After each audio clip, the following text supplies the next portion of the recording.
The kick change. The kick change. Kick change. Swing and a miss. Looked like the changeup there from Holmes. It has been the talk of camp this year. Sexy thing across baseball right now. It literally defied all gravity, dropped out of air, even fooled the catcher nearly. It moved so much.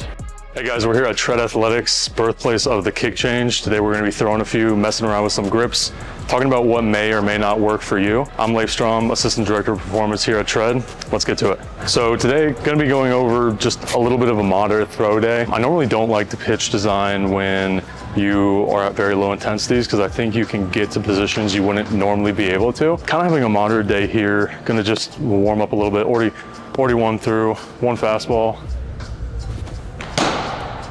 One fastball to get us started, and then what I want to do is kind of highlight what a normal orientation for me would be. We'll start with a two-seam grip and the same kind of orientation that we would use with the kick change. We'll mess around with some orientations with the kick change, but I want to go ahead and highlight just a normal change up first. So we'll start off with that.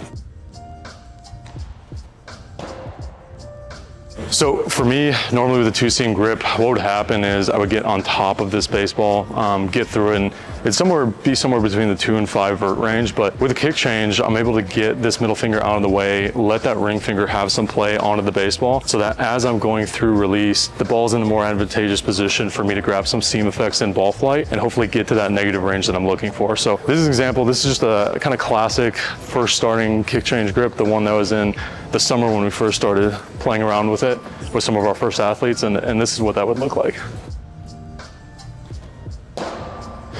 So pretty quality pitch there, -3.7, 11.3.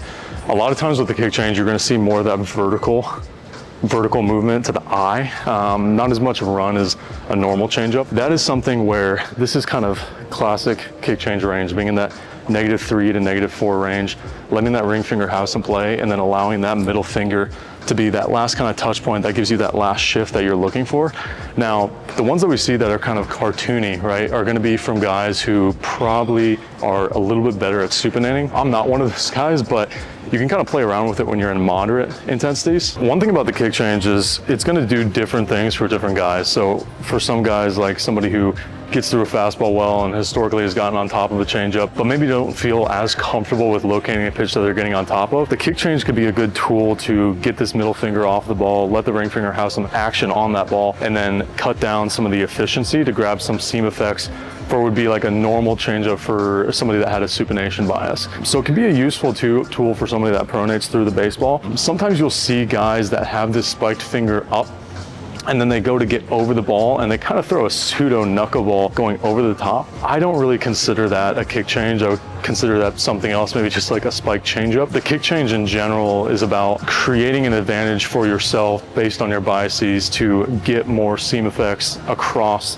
the flight of the baseball. The ones where we're going through and like kicking on the top of the baseball, probably not what we're looking for long-term in a pitch design session with the kick change. When you're going to try and throw the kick change, the big thing is understanding that it's a pitch that if it does not feel natural for you, it may be hard to just work and pick it up. My favorite example of this is there's a good spring training clip of Munoz, closer for the Mariners, throwing his. First time he'd ever thrown it, it's just disgusting. A lot of times that's perfect execution of a kick change pitch design. You're going through, you're trusting that the person's biases, the way they move, are going to play into the orientation of the ball and the grip you're using, and you're looking for at least one of those first 5 that you throw to be a very quality pitch. You want to have a benchmark that you can chase when you're throwing this pitch and trying to pitch design it. If you've never thrown a good one and you're trying for weeks on end, the reality is there's probably another changeup out there that's going to be better suited for your needs as a pitcher. So going into a pitch design session, I'd say come into the session with,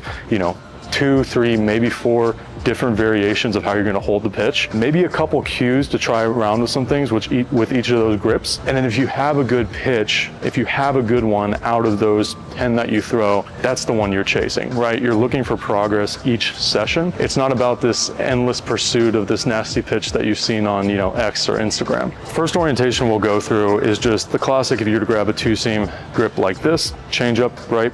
And then what we'll do is we'll just bring this finger up. Now, For me, someone who gets through the ball pretty well, historically been 95% spin efficiency with my fastball and has always struggled throwing a breaking ball. This is a grip for me that just allows me to get to the side of the baseball with my ring finger, cut down some efficiency and grab seam effects through ball flight. So gonna go ahead and throw this one, expecting to hopefully see around like 75 to 85% efficiency, somewhere between there.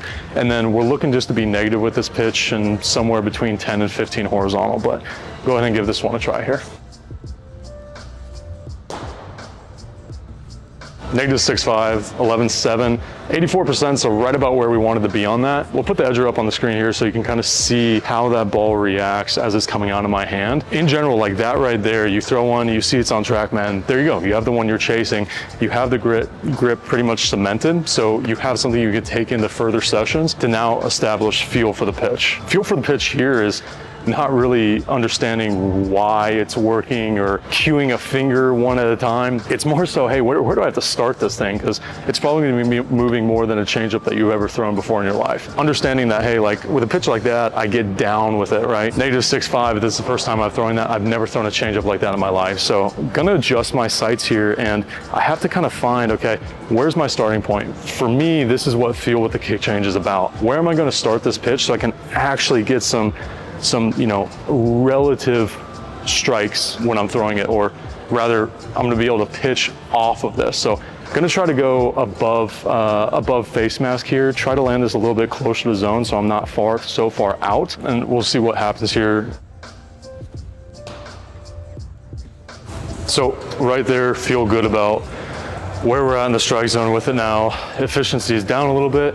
I think as we continue to throw it, we get closer and closer to being the same every time, but at least we know now that, hey, starting point up a little bit, I can get closer to the zone, probably force some swing decisions earlier, and that's what I'm going for in this pitch. That's kind of a normal grip to use with this, just getting the finger up on this. Now, next thing you can do, especially if you're struggling to get that efficiency down, you just continue to get around and on top of the baseball, you can actually take this finger here, feel the seam here, and then you want to take that middle finger and actually put it on the inside of this seam ridge here, because you want to feel a little bit of pressure into the ball here. A lot of times guys will get this pressure into the ball and actually feel this work against the seam as they're going to throw it, kind of force that ring finger to have some play on the ball when they're going in to throw this pitch. So for me, just threw a good one kind of normally, but we'll go ahead and play around with what does it look like for me to get this finger on the inside of this ridge and then allow myself to feel that this is kind of pushing into the baseball and I'm getting this ring finger some more play on the ball as I go to throw this. So we'll see how this one turns out for me.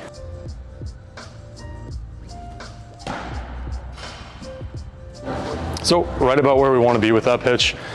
In general, like I said, these grip changes are things that you're playing around with to see if you can get the one that you're chasing. Hone in on that one that works for you. Don't try to mess around and make it better.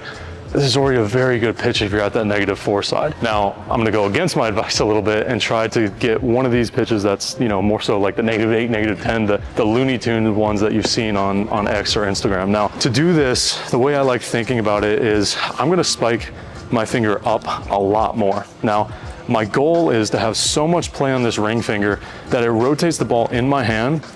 As it rotates the ball in my hand, I actually want to be coming through with this middle finger that then gets the ball out of my hand. It's already rotated, and I'm going to have that big portion of leather looking back at me. Now, of course, edger pitch design is going to be the easiest for this, but to the eye, you will actually see that kind of round circle of white looking back on you on the baseball. We're going to go ahead, try to attempt to throw this a little bit. This isn't exactly the grip for me. I don't have the biases to get to this pitch, but I'll try to manipulate a little bit here and see if we can go ahead and grab one just for edger's sake.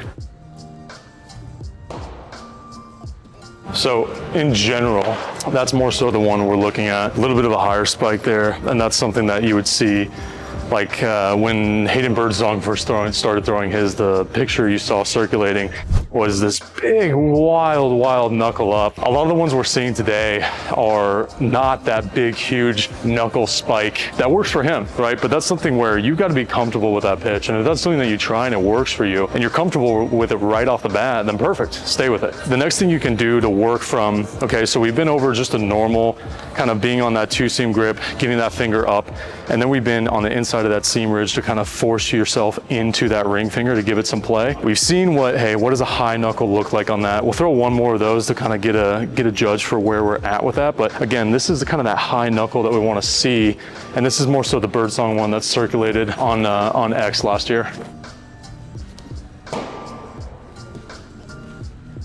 Similar metrics there. Now, going off of that, the 3 grips we've just been over, the next one you can work to is just like normal changeup, or if you're trying to seam shift a sinker, what you can do is you can start to rotate the ball around in your hand, more specifically rotate the ball this way and up. Okay, so I like giving my ring finger something to work on of this seam, just letting the tip of this ring finger touch this seam here, and then allowing this spike to act in the same way as the other kick changes do. So I'm gonna have this finger up, I'm gonna have the inside of this nail bed finger right here, and then I'm going to allow this ring finger to feel like it's working through this seam. Again, I'm looking for that lower efficiency action, but if I am throwing in a particular way, I can maybe get a little bit more seam effects during ball flight. So we'll see this as I go through. Again, here's the grip, finger here, ring fingers on that seam, corner of it touching. Let's see how this looks.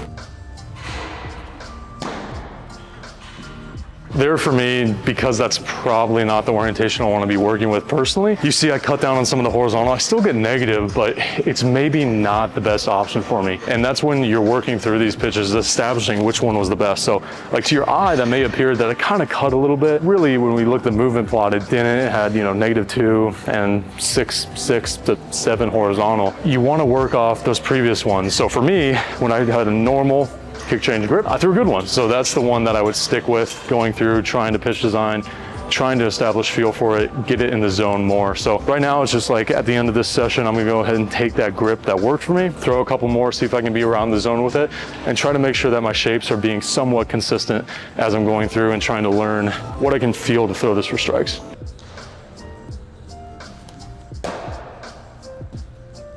So perfect there.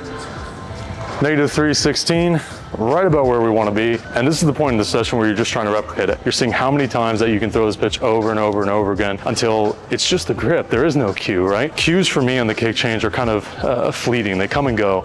If you have one that works, the goal is to establish a feel within that session that the cue is working. I have seen personally that a cue for a kick change eventually dissipates. It stops working for you. So the quicker that you can establish just a feel, a grip, the pressure that you like, and then just throw it, that's where you're going to be the best with it. I aim middle for mine every time and just try to be around the zone, because in my case, I'd be using it for a whiff pitch. So now that we've started to establish some consistency with it, go ahead and try to ramp one up a little bit, maybe like 82 with it, just to make sure that, hey, this is going to carry over to game intensity. The same way I like to approach fastballs. And if I'm going into a bullpen session, being at 80-85%, that last one I like to be at like 95, not 95%, but maybe 90-95%, somewhere in between there, just to make sure that the things that I was feeling in that bullpen session are going to translate to when I get in the game. Same with kick change for me. If I've thrown a bunch of good ones at 75%, my end goal at the end of this session is to see one that is closer to game speed that I'm still throwing well. Throwing a bunch of good ones at about 75-80%. Now I want to put just a little bit more, try to be 82, 83 with this pitch that's somewhere closer to what my game speed changeup would be, and make sure that shape holds. -2-1, 18.5 there. That is when you're going to end this bullpen session feeling really good about taking that pitch into the game. And then you can just continue to establish feel for it. It becomes more and more consistent as you do. And then, like I said, for me, it's a whiff pitch. If it's something that you're adding into your arsenal to get, some weak contacts or later in counts, you're going to play around with the shape based on the swings that you're seeing from hitters. It's a pitch that's really going to open up a lot of arsenals for guys, give you a secondary to attack lefties with as a right-hander, and really just open up the zone for you to steal strikes strikes and everything of that nature. If you want to see more about the kick change, we'll link the video below of how it kind of started, how it originated here at Tread, and the way we've been developing it and deploying it with our athletes. And then if you want to see anybody else throw it, you can go to any social media and type in kick change. You'll see plenty of them, from MLB All-Stars to rookies that are trying to break into the league this year. Very excited about what this pitch is going to do in 2025. You're going to hear a lot about it on broadcast. You'll continue to hear some about it from us, and you may be trying it as you guys roll into your season, whether you're a high school, college, or professional arm. So if you're interested in learning a kick change for yourself, how it adds into your arsenal, or maybe just some ideas of how to throw it and you need someone to talk with about that, go ahead and click the link down below and we can walk you through exactly what it can mean for your arsenal, but more so what your arsenal plays to in general, right? Going into season right now, it's very important to understand how you're going to be attacking hitters, righties, lefties, certain situations. We can help with all that. So go ahead and hit the link below. I'm Leif Strom from Tread Athletics. Hope you enjoyed this video on the kick change.